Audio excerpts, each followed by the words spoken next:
यह कहानी वेरोनिका नाम की लड़की की है, जिसे अपने प्रेमी द्वारा धोखा मिलने पर वह एक गणिका बन जाती है। दोस्तों, आज के जमाने में गणिकाओं को वैश्या बोला जाता है और जरूरत पड़ने पर वह कैसे अपने शहर को भी बचाती है, आज हम इस एक्सप्लेनेशन में देखने वाले हैं।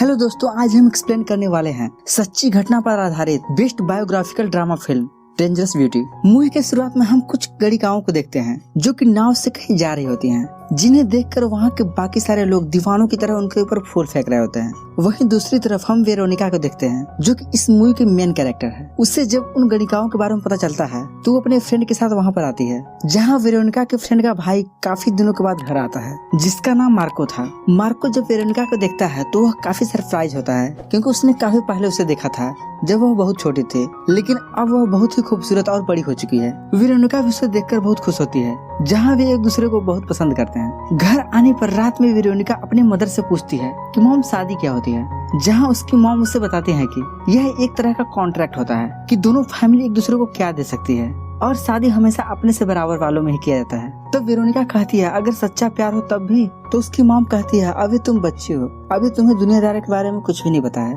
लेकिन वेरोनिका को मार्को से प्यार हो गया था और वह उसके लिए एक पोएट लिख रही थी, क्योंकि वह काफी अच्छी एक पोएट भी थी। उसी रात मार्को से मिलने आता है और धीरे धीरे उन दोनों की लव स्टोरी आगे बढ़ने लगती है। एक दिन जब मार्को वेरोनिका से मिलने आता है तो वे दोनों अपने आप को कंट्रोल नहीं कर पाते और एक दूसरे को किस कर लेते हैं, जिसके बाद मार्को एंड वेरोनिका ज्यादातर टाइम एक दूसरे के साथ ही बिताते थे। एक दिन वेरोनिका मार्को की छोटी बहन की शादी में जाती है, जहां वह उसके हस्बैंड को देखकर एकदम से शॉक्ड हो जाती है, क्योंकि वह एक 80 साल का बुढ़ा आदमी होता है। जब वह इसके बारे में मार्को से पूछती है तो वह कहता है कि मेरी बहन का हस्बैंड बहुत ही अमीर आदमी है, इसलिए यह सब चलता है। यह सुनने के बाद वेरोनिका और भी ज्यादा शॉक्ड हो जाती है। अब उस शादी पार्टी में वेरोनिका एंड मार्को एक दूसरे को प्यार भरी नजरों से देख रहे होते हैं। तभी मार्को का बाप उन्हें देख लेता है एंड वो समझ जाता है कि वो दोनों प्यार में हैं। फिर वो मार्को से कहता है याद रहे कि तुम इस लड़की के साथ सिर्फ एंजॉय कर सकते हो, तुम्हारी इस लड़की के साथ कभी भी शादी नहीं हो पाएगी। अब रात में मार्को एंड वेरोनिका जब साथ में होते हैं तब मार्को वेरोनिका से कहता है कि मैं तुमसे कभी शादी नहीं कर सकता। यह सुनकर वेरोनिका बहुत दुखी होती है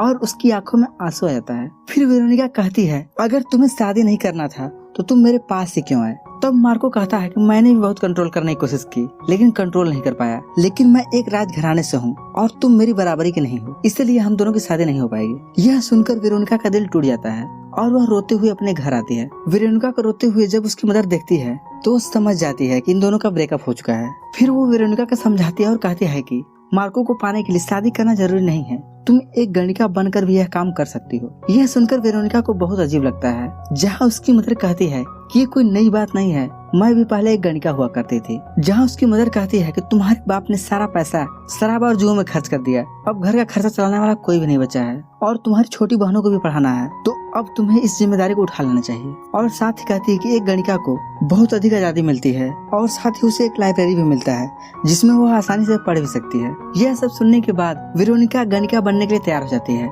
जिसके बाद उसकी मदर उसे एक अच्छी गणिका बनने की ट्रेनिंग देने लगती है कि किस तरह एक मर्द को अपनी तरफ अट्रैक्ट करना पड़ता है और उसे सेटिस्फाइड करना पड़ता है। थोड़े ही दिनों में वेरोनिका एक अच्छी गणिका बन जाती है, जहाँ उसकी खूबसूरती के काफी सारे लोग दीवाने रहते हैं। एक दिन वेरोनिका एक अमीर आदमी के साथ एक पार्टी में जाती है, जहाँ उस पार्टी में मार्को भी होता है। मार्को को जब वेरोनिका के बारे में पता चलता है तो उससे बहुत दुख होता है। वहीं पार्टी में मार्को वेरोनिका से बात करना चाहता था, लेकिन वेरोनिका उससे एकदम इग्नोर कर देती है, क्योंकि वह पहले से अब बहुत ज्यादा बदल चुकी है। जिसके बाद उस रात वेरोनिका उस अमीर आदमी के साथ इंटीमेट होती है और जब कमाए हुए पैसे अपनी मदर को देखती है तो उसे काफी अच्छा महसूस होता है। अब वेरोनिका उस काम में एकदम ट्रेंड हो चुकी है और वो बहुत खूबसूरत थी, इसीलिए उसके बहुत ज्यादा डिमांड बढ़ने लगती है। एक दिन मार्को फिर वेरोनिका से मिलता है और उसे समझाने की कोशिश करता है और कहता है कि तुम आखिर इतने नीचे गिरते हुए क्यों जा रही हो। जिस पर वेरोनिका उसको जवाब देती है तुम्हें अब मुझसे जलन हो रहा है, अब मेरी जिंदगी का यही एक धंधा है, मैं इसे छोड़ नहीं सकती। यह कहकर वेरोनिका उसे इग्नोर कर वहाँ से चली जाती है। वेरोनिका एक बहुत अच्छी पोएट भी है,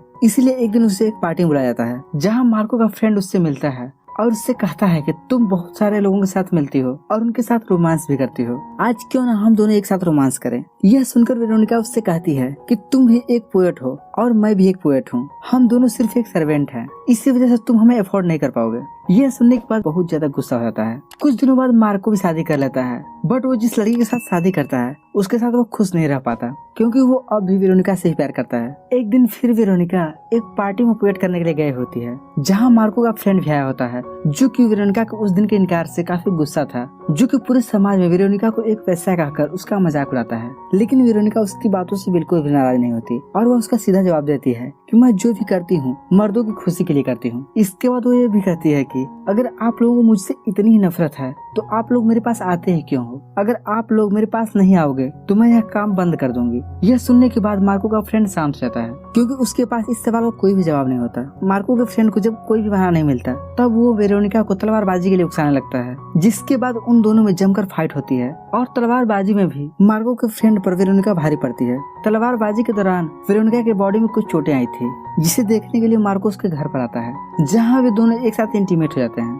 उधर मार्को का फ्रेंड हार जाने के बाद अपनी बदनामी से एकदम टूट जाता है और ड्रिंक करने लगता है, और ड्रिंक करते हुए एक फुटपाथ पर बैठा होता है, जहाँ उसके पास चल कुछ लोग आते हैं और कहते हैं कि तुम अपने रास्ते से भटक गए हो, हम तुम्हें एक अच्छा रास्ता दिखा सकते हैं, और उसे काफी समझाते हैं। जिसके बाद वह चर्च ज्वाइन कर लेता है। इंटीमेट होने के बाद उस रात मार्को वेरोनिका से कहता है अब मैं तुम्हें एक्सेप्ट करने के लिए तैयार हूँ, क्योंकि वह उससे किसी के साथ शेयर नहीं करना चाहता है। लेकिन वेरोनिका इसके लिए तैयार नहीं होती और कहती है कि यह मेरा धंधा है, अगर मैंने इसे छोड़ दिया तो मेरा खर्चा कैसे चलेगा। तो मार्को बोलता है कि मैं तुम्हारा सारा खर्चा उठाने के लिए तैयार हूँ। लेकिन वेरोनिका आजाद रहना चाहती है, वह किसी मर्द का गुलाम नहीं बनना चाहती, इसलिए वह इस बात के लिए बिल्कुल राजी नहीं होती। एक रात वेनिस शहर पर एक सुल्तान हमला कर देता है और वेनिस के राजा के पास जहाज की कमी थी। मार्को को लगता है कि वह अब आगे से वेरोनिका से कभी भी नहीं मिल पाएगा, इसलिए वह उसके पास जाता है और कहता है कि मैं तुमसे बहुत प्यार करता हूँ और तुम मेरा विश्वास करो, मैं तुम्हारा जीवन भर साथ निभाऊंगा। तब वेरोनिका उससे कहती है मैं तो एक गणिका हूँ, क्या तुम्हारा समाज मुझे एक्सेप्ट कर पाएगा? तब मार्को कहता है कि हाँ,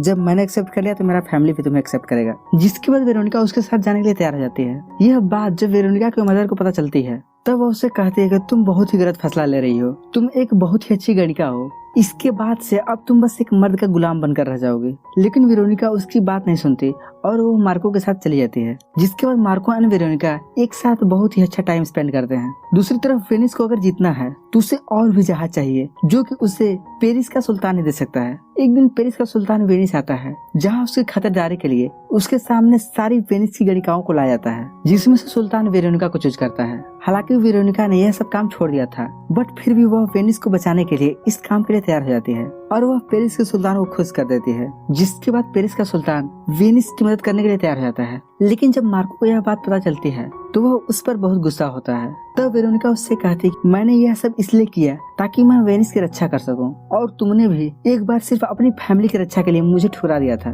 हालांकि यह सुनने के बाद मार्को थोड़ा हार्ट फील करता है, जिसके बाद वह वेनिस की तरफ से लड़ाई के लिए निकल पड़ता है। अब अगले सीन में हम देखते हैं कि जो भी क्लाइंट वेरोनिका के पास आते थे उन सब की बीबियां उसे पास बुलाती हैं और उससे पूछती हैं कि आखिर तुम हमारे पतियों को कैसे खुश कर पाती हो। इस पर वेरोनिका उन्हें समझाने की कोशिश करती है कि ये इतना आसान नहीं होता, लेकिन इतनी मार्को की वाइफ उस पर बहुत ज्यादा गुस्सा हो जाती है और उससे बहस करने लगती है। लेकिन वहाँ पर वेरोनिका की दोस्त उसकी साइड लेती है और उससे घर छोड़ने के लिए जाती है। रास्ते में वो कहती है कि मैं भी चाहती हूँ कि मेरी बेटी बड़ी होकर एक गणिका ही बने और उसे तुम्हें ट्रेंड करना। तब वेरोनिका उससे कहती है कि यह तो गलत है, ये इतना आसान भी नहीं है। तब उसकी फ्रेंड कहती है कि जो आजादी तुम्हें मिलती है वो आजादी हमें नहीं मिलती, हमारी लाइफ एक कैद की तरह है। इस पर वेरोनिका उससे कहती है कि मेरी लाइफ भी एक कैद की तरह ही है। लेकिन उसकी फ्रेंड ये बात नहीं मानती। कुछ समय बाद उस जगह पर एक खतरनाक बीमारी फैल जाती है, जिसकी वजह से बहुत सारे लोग मारे जाते हैं। वहाँ के लोगों को लगता है कि यह सब यहाँ की वेश्याओं की वजह से फैल रहा है, इसलिए गॉड उन पर नाराज हो गया है। फिर वे लोग उन वेश्याओं को गिरफ्तार कर लेते हैं।